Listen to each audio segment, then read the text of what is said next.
Israel Iran সংঘাতের মধ্যে মধ্যপ্রাচ্যের মাঝ আকাশে মিসাইল হামলার ভয়ঙ্কর অভিজ্ঞতার মুখোমুখি হয়েছেন বাংলাদেশি এক পাইলট।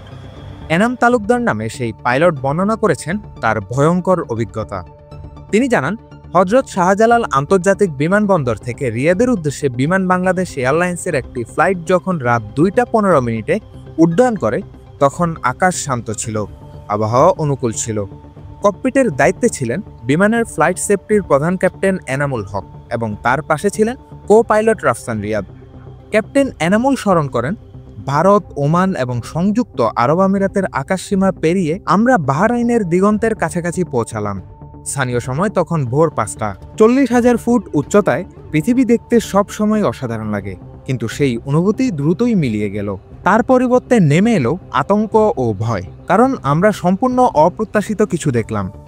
তাদের বিমান পারস্য উপসাগরের উপর দিয়ে যাচ্ছিল, ডান দিকে ইরান, বামে এবং কিছুটা পেছনে বাহরাইন। সূর্য তখনও ওঠেনি, তবে পূর্ব দিগন্তে একটি ক্ষীণ আভা দেখা দিতে শুরু করেছিল। হঠাৎ করেই ইরানের আকাশে একটি উজ্জ্বল ঝলক দেখা গেল।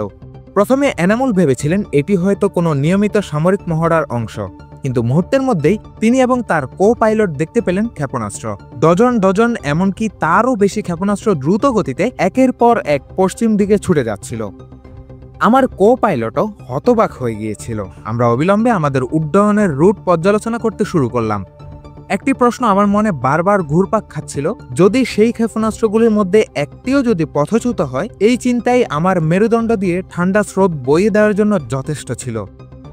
একজন অভিজ্ঞ পাইলট হিসেবে তিনি এর আগেও উচ্চ ঝুঁকির পরিস্থিতির মুখোমুখি হয়েছেন, কিন্তু এমন কিছু কখনো নয়।